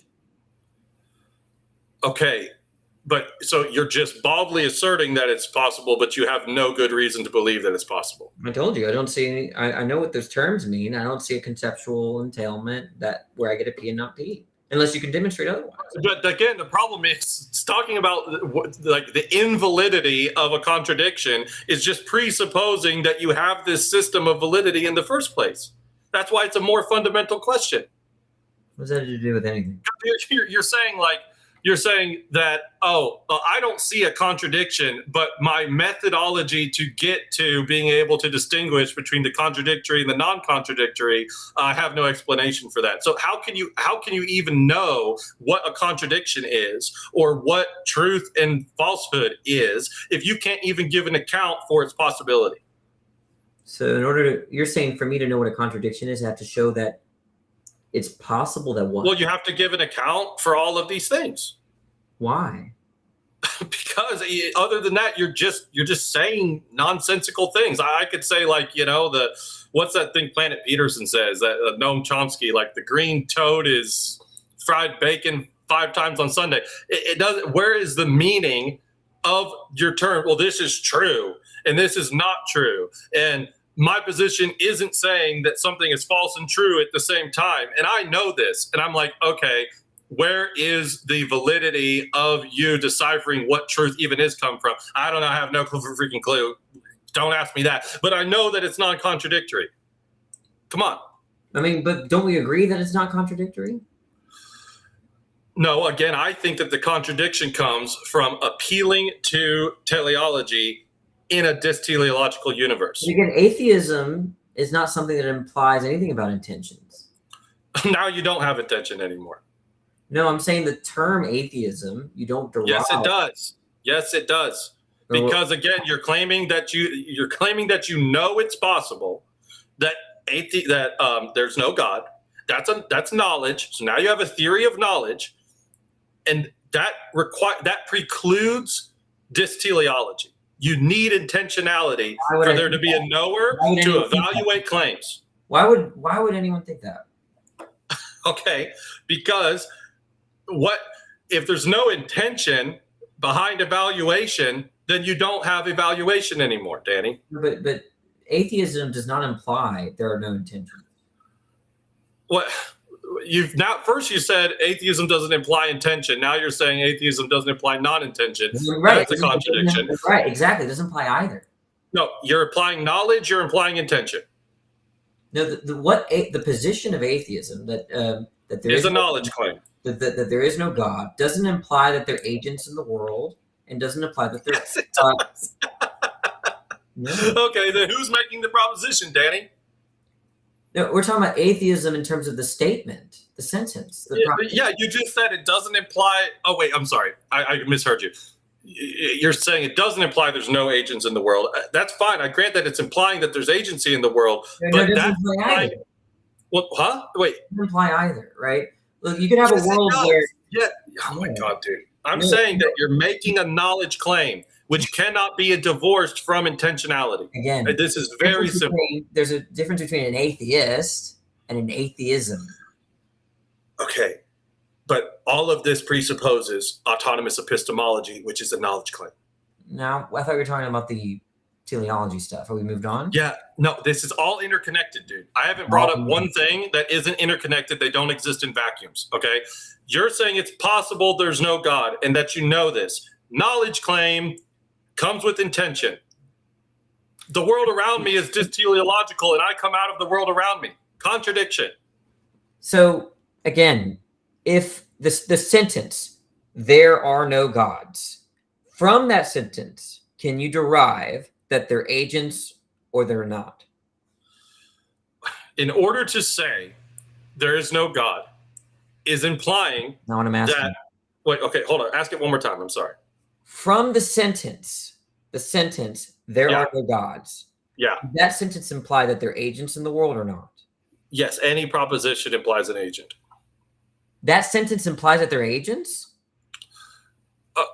Okay, like you being able to make the proposition. Okay, I get what you're saying. Like you're saying there's no gods, but yeah, that's a knowledge claim, which implies a knower. The sentence, there are no, like if I say here, how about this? If the sentence, there are no gods, does that imply that there are chickens? Right. Okay, right. It's not making a statement about chickens. Right. But the problem is the proposition, there are no gods. Does that imply that they're agents or that they're not? It's like, it doesn't imply that they're chickens or there's not the same thing. Okay. It's not a claim about chickens, but propositions and are unique. It's not a claim about teleology or intentions. It's a knowledge. Is it a knowledge claim? Not even. Some people will say that I'm an atheist. Oh God, man. It's not so that you right there. Some of the most famous atheists will say, I'm rational in believing that there is no God, but I don't know. There are atheists that say that. But you're missing that all of that, whether you're agnostic and on the fence or you're a strict hard atheist, you're saying that it's possible for me to make this knowledge claim without a God, which means it's possible to have knowledge without a God. All I'm saying is atheism as a position, meaning the sentence, there are no gods, doesn't imply anything. It's a knowledge claim. Knowledge implies a not knower. by definition. Again, atheism. Wait. There is no gods is not a first order knowledge claim. No, again, there are atheists that say they don't know, but they are nonetheless atheists because they think it's rational. Well, but those people aren't saying there is no gods. They're saying they don't know if there's gods. No, that's different. No. They're saying there are no gods. They think it's reasonable, but they don't think they know. There are many atheists that believe that. Well, but then you wouldn't be accurate saying declaratively there are no gods. The more accurate statement would be, I don't know if there's any gods. Okay, fine. Maybe they're making a mistake, but that's a counterexample to your view. Okay, I'm still saying that any knowledge claim implies a whole slew of things, including that knowledge exists and is possible, a knower, evaluation, which inquires intention, which requires teleology. But the atheist in saying that there's no God is saying that there's that the world arose just teleologically. No, they're atheists that don't believe that. Right. Well, okay, look, they can make these claims all they want. I'm saying I can reductio ad absurdum and show that teleology is mind dependent. Like, for example, Plato's view. Now, Plato had a weird view of God, but let's say he didn't believe that. You can imagine was that. Well, do you know Plato's view about you? Do you know how long, according to Plato, you've existed? Do I know how? No. Can you ask it again? Yeah, I'm sorry. Plato thinks that we're all eternal. We've always existed. Okay. So he accepts a kind of reincarnation. So there's a view where there's always been intentions, right? And you could take, you could take Plato's view and just take out theism, and I don't see. No, because you can't. Where's the mind-independent teleology? I need an account for this. Otherwise, it's just a bald assertion. Wait, that's contradictory. You said teleology just means intentions. All intentions are mind-dependent, trivially.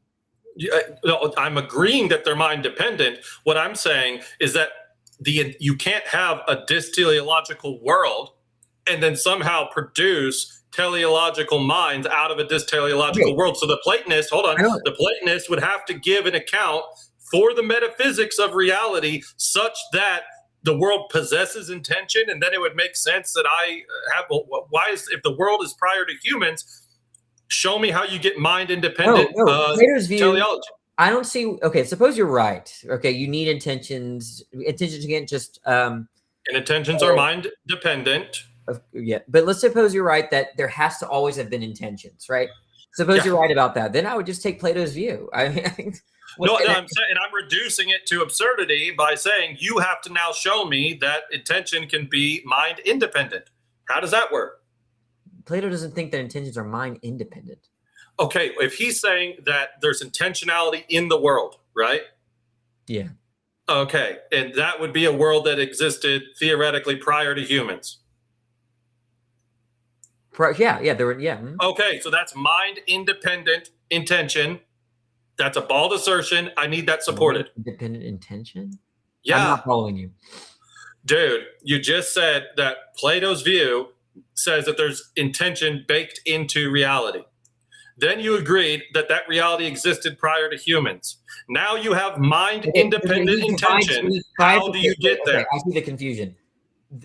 Plato thinks that the world can be divided, right? There's the realm of form. Yes. Okay, so reality is divided. You as a soul, you as an intentional being, right, has always existed. Right there. Okay. So hold on. Here's the problem with Plato's forms is that these are conceptual notions that are also mind-dependent notions, and he's making assertions about conceptual things without a mind to ground them in, and that's where it falls apart.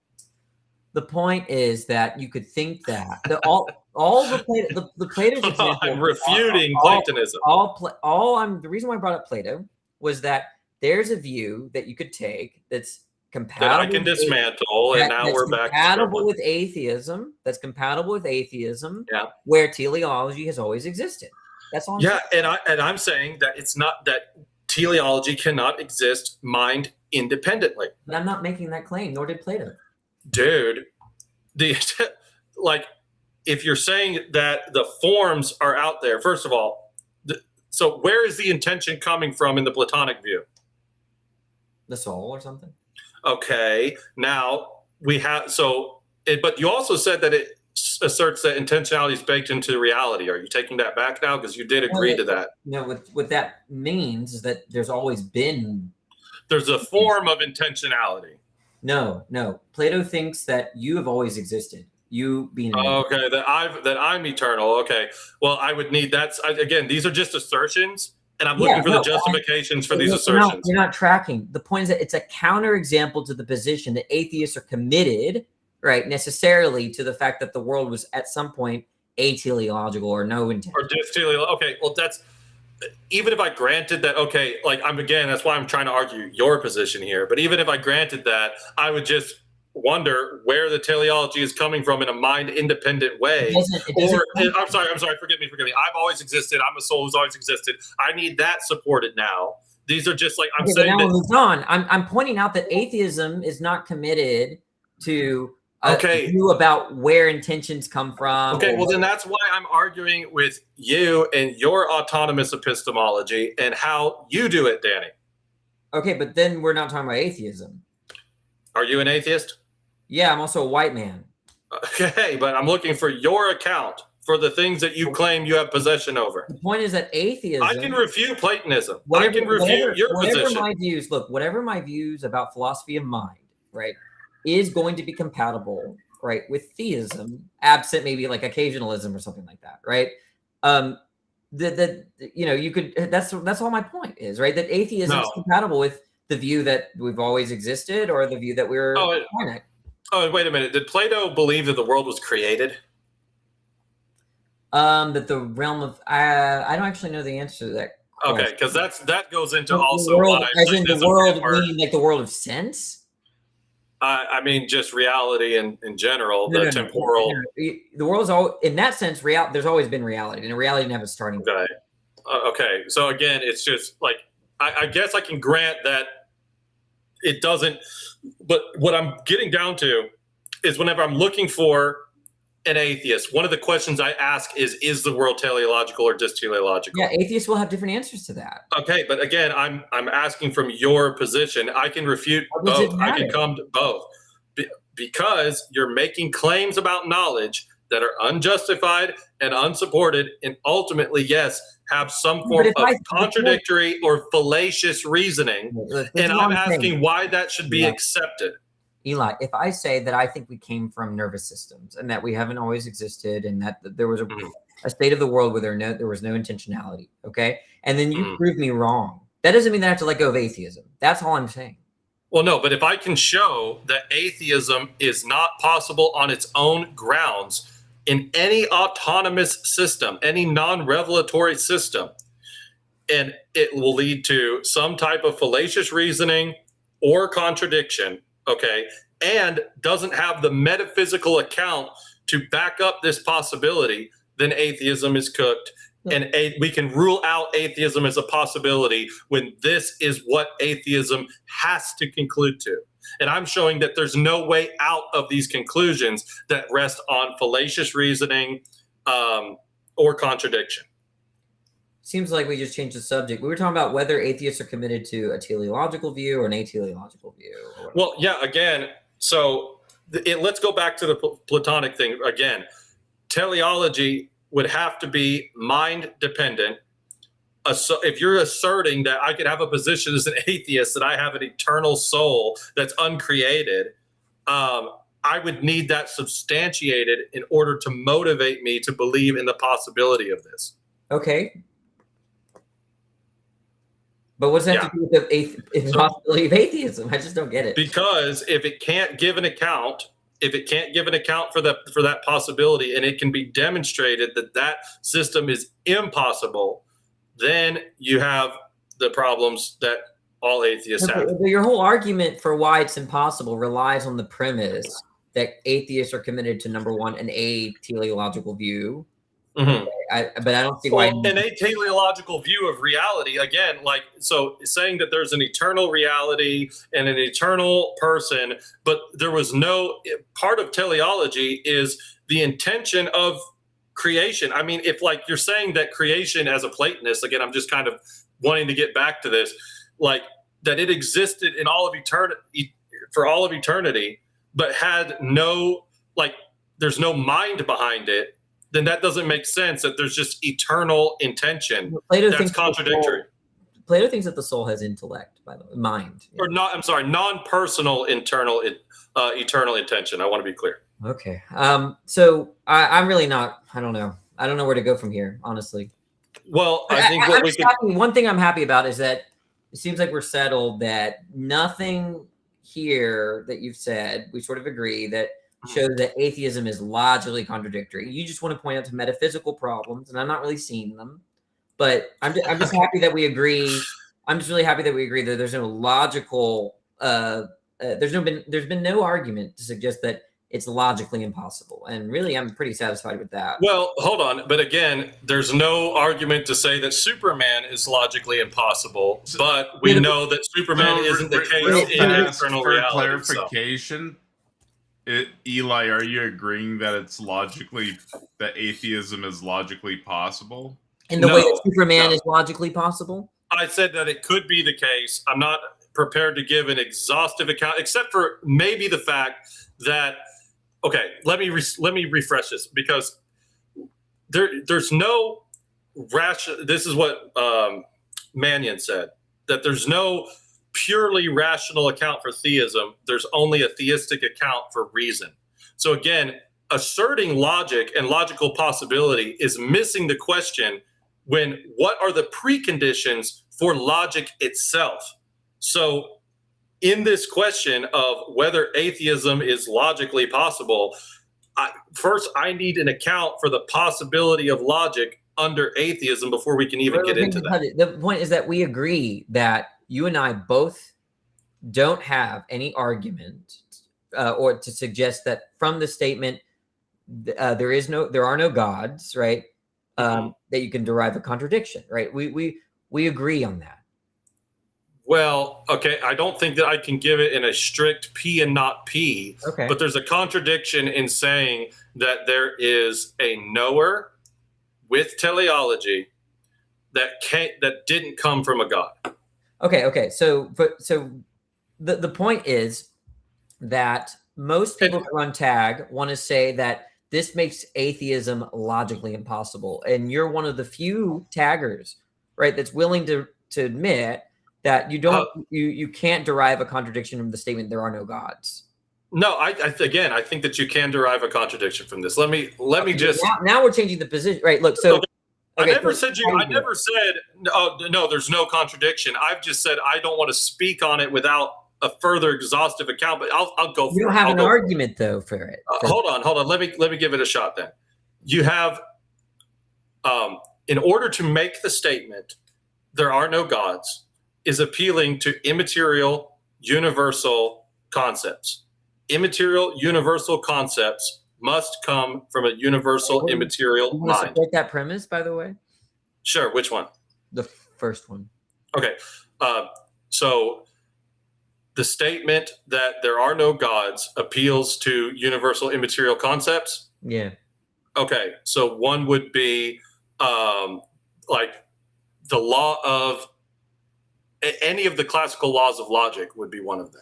Like the fact that you're making a truth claim presupposes truth, which presupposes that your statement is true and not false and can't be true and false at the same time. So you're talking about the Platonic abstract realm. And well, yeah, I'm just saying that again, there's so much baggage in any proposition. There's a knower, there's truth in a truth claim, there's knowledge. If we go just to truth and how you decipher truth, taking the classical laws, which I think are extremely fundamental, even if you go into different systems, you're appealing to a universal immaterial concept.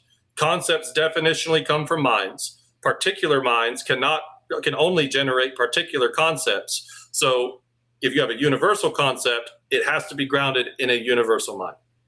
Okay, how much time do we have? Because I don't know if I have time to go through all that. There's 21 minutes remaining on this. Are y'all wanting to move into the closings? I mean, can I give you the last word? I don't mind giving you the last word. Yeah, I thought that's how it was going to go. I just wanted to say that was what I would say is the logical contradiction of atheism, that premise P appeals to universal immaterial concepts, not P denies universal immaterial concepts. Okay. Do you want to do the closings now, Eli? Yeah, let's do it. Okay. Cool. All right. So let me start the timer here. So Danny, we'll have you go first. I'm starting the 8-minute timer. Whenever you're ready, just give me a heads up here. Yeah. I'm still a little bit confused about what his actual position is. It sounded like he wants to say that atheism is contradictory, but just wasn't prepared to give some kind of formalized P and argument that suggests that you get a P and not P. But that's all I was really interested in. If to say that atheism is metaphysically impossible, right? I mean, I don't know what the parameters of metaphysical possibility is in his view. I think he attempted to give an account with his teleology stuff, but I really didn't get it. But I did. There definitely was a point in the debate where he said, "I am not prepared to go through all the logic and all the formality of structuring an argument to suggest that from the statement atheism is true or there are no gods, that you get a P and not P. And I'm pretty satisfied with that, honestly, because most people that run TAG, that's what they think it is. Atheism just in itself amounts to a P and not P. So honestly, this Nix person, what's his name? Eli, sorry. I don't really post very much content anymore, but that doesn't mean that I don't debate. I just debate kind of in the background privately and on panels and stuff like that. And I have to say that he's one of the most respectful pre-suppers I've talked to. I appreciate him letting me talk. And, I think it doesn't seem particularly dishonest to me. I mean, we're all over I could barely understand him. We're all over the place. But, compared to Jay Dyer, I would rather talk to this guy over the likes of Jay Dyer or Jim Bob or Dark Dawkins, So, the chat was pretty harsh on him, and maybe for good reason, right? He kind of, I do have a little bit of a headache, but no, I don't really think, I've just been so used to the typical diorite / whatever this guy is not as bad as most of the taggers I talk to, in my opinion. I still don't really know what he's saying half the time, though. But yeah, appreciate the debate, whatever. Thank you. And then Eli, let me know when you're ready, and you'll have 8 minutes. Awesome. Yeah, I'm ready. So I appreciate that. Likewise, it was a great discussion. I match energy. A lot of the hate, it does come from good reasons. I do crash out, but only if they do it first, and then I just let loose. But yeah, it was awesome. One thing I will say is that I think this is going to get interesting into the open panel. I'm not sure how long I can stay, but I want to continue this logical discussion. Again, me saying I'm not precisely committed to pointing out the logical contradiction, even though at the very end I did give a P and not P. I did give a logical argument. I'm saying that all the questions that are being asked are metalogical. It's about so why would I grant my opponent? Yeah, we both have this common agreement of validity called contradictions are bad. And that has to do with, precisely what I'm talking about, that the validity of saying something non-contradictory is possible and something logically contradictory is impossible is precisely what's in question. Now, we can use our logic to have these discussions, but first, I want to know the account for how Danny knows that his logic has the validity that it does to do the work, such that he can critique positions and such that he can say that it's possible there is no God, because he has an autonomous position where logic is coming from ultimately himself or is grounded ultimately in himself.